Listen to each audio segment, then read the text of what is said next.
Bene data bakundwa b'umwami Yesu Kristo, mwese abakurikira izi nyigisho tubahaye ikaze mu biganiro bya Saveur Divine. Ibi biganiro mu bitegurirwa n'abavugabutumwa bwiza batandukanye, akaba ari umuhamagaro ugendera ku ijambo ry'Imana byanditse mu gitabo cy'ubutumwa bwiza uko bwanditswe na Matayo ibice 24 umurongo wa 14. Kandi ubutumwa bwiza bw'ubwami buzigishwa mu isi yose ngo bube ubuhamya bwo guhamiriza amahanga yose, nibwo imperuka izahera ko ize. Ibi biganiro mubikurikira ku channel ya YouTube yitwa Saveur Divine. Tubifurije kugubwa neza. Imana Data ari nayo so ibaho umugisha.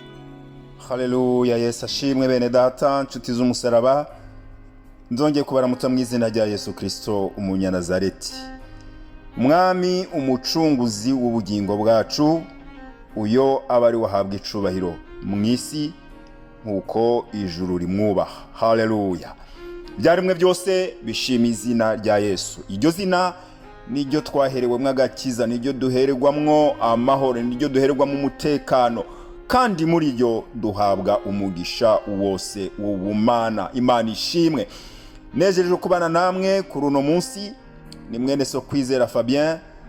Dusozereye iki cyumweru turi ku munsi wa gatanu mu kiganiro Saveur Divine. Ndabaye ikaze dusangire ijambo ry'Imana. Imana ishimwe. Tumaze ibyumweru bibiri turiko turasangira iri jambo ry'Imana, aho twarabiye hamwe turigishanya iri jambo dusanga mu butumwa bwiza uko bwanditswe na Matayo igice cya 6 duhereye ku murongo w'9 kugeza ku murongo wa 14. N'isengesho Yesu Kristo yigishije abigishwa gusenga ari uko babimubajije, kuko twabonye ko mu ntango abigishwa baramubwiye ngo twigishe gusenga. Imana ishimwe. Ibi bishatse kuvuga iki? Bishatse kutwigisha iki? Inshuti z'umusaraba, waramenye Kristo, waramwakiriye, warabatijwe muri mpwemu yera, wahawe ingabire zitandukanye mpwemu uko azitanga. Ariko iri jambo kubona abigishwa ba Yesu baramubwiye ngo twigishe gusenga, hanyuma nawe akabigisha gusenga, bishaka kutwereka iki no kutwigisha iki? Bitwereka ko twebwe uko twoba turi kose ntidushobora kumenya ingene dusenga, ntidushobora kumenya amajambo dukoresha mu gusenga Imana Data tutabyigishijwe na Kristo Yesu, maze Kristo abyigisha intumwa. Imana ishimwe. Uyu munsi ntushobora kumenya ingene usenga Kristo atabikwigishije biciye muri mpwemu yera yadusigaranye nk'umufasha atuba hafi. Imbere uko asubira kwa Data yaravuze ngo ntimuzosigara muri imfuvyi, ariko nzobasigarana umufasha, uwo ni mpwemu yera, ngo azobana namwe mbere agendere muri mwebwe. Imana ishimwe.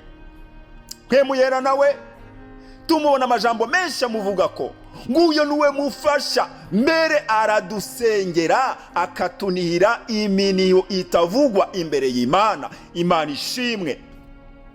Rero ntidushobora kumenya amajambo dukoresha mu gusenga, ntidushobora kumenya ingene twifata ngo dusenge cyangwa tuje imbere y'Imana tutabyigishijwe na mpwemu yera w'Imana.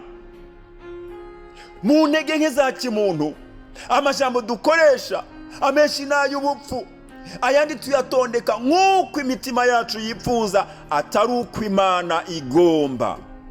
Niyo mpamvu yo dusenga bene data. Haleluya. Imana ishimwe.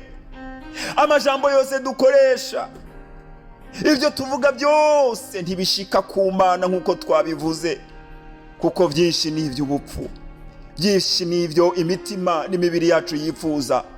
Ariko Imana ishimwe, mpwemu yera afata amajambo yose twavuze, ibyo twasenganye amarangamutima, ibyo twasenganye agahinda, ibyo twasenganye mbere umujinya, mpwemu yera akabifata byose akabiyungurura, agafata ibipfuye akabiterera muri pubere, maze agafata ibyiza ibihuranye n'ubugombe bw'Imana akabidugana akabigeza imbere y'Imana, mbere akongera ko n'ibyo tutavuze, kuko twumvise ngo atunihira iminiho itovugwa imbere y'Imana.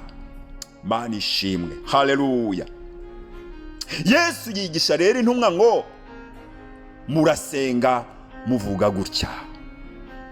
guhera ku murongo w'icenda wa kino gice cya 6 mu butumwa bwiza bwa Kristo Yesu uko bwanditswe na Matayo. Twagiye turasangira aya majambo ijambo kurindi. Uyu munsi turasozereye iyi nyigisho, tuyisozerera hano ku murongo wa 13 ariko B. Ndasoma umurongo wa 13 wose ariko turavugana kuri 13 B. 13 A haravuga ngo kandi ntutujane mu bitwosha nabi ariko dukize wa mubi. B haravuga ngo kuko ubwami n'ubushobozi ari ibyawe ibihe bidashira. Amen. Haleluya, Imana ishimwe. Twaganiriye ku murongo ku wundi, dutangura kumva ngo nimwasenga muze muvuge mutya muti data wa twese wo mu ijuru, izina ryawe niryubahwe. Amen. Ubwami bwawe nibuze. Ibyo byose twarabiganiriye ko ibyo ugomba bibe mwisi nk'uko biba mu ijuru. Ibyo byose mwe muyera bituganirije ko uduha ibyo kujya bidukwiye bikwiranye n'uyu munsi. Uduhebera imyenda yacu nk'uko natwe twayihebeye abari n'imyenda yacu. Turangiza ntutujane mu bitwosha nabi ariko dukize wa mubi. Noneho ngo nimwaheza kuvuga ibyo byose maze mupfundikira isengesho ryanyu muvuga muti kuko ubwami n'ubushobozi n'icyubahiro ari ibyawe ibihe bidashira. Amen. Kubera iki iri jambo? Kubera iki uyu mupfundikizo uvuga aya majambo akomeye? Mwe muyera w'Imana agomba kutubwira ngo ibyo dusaba byose Imana ishimwe, ibyo tuvuga byose imbere y'Imana Imana ishimwe. Haleluya. Turabiyereka tukabibwira ngo Mana turakeneye ibi. Nugabo hariho impamvu tubwira iyo Mana, hari igituma tutitura abantu, tutitura abakomeye. Hari impamvu tutaja kuvukama imbere y'abami bo mwisi, hari impamvu tutaja gufukama imbere y'abaperezida canke abakomeye. Hari impamvu dufukama imbere y'Imana.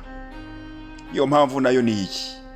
Kuko ubwami, haleluya, kuko ingoma, ugutegeka, ukuganza, ugukomera, Mana ishimwe, ni iby'Imana. Mwisi nta ukomeye, mwisi nta mwami ahwanye n'Imana yacu.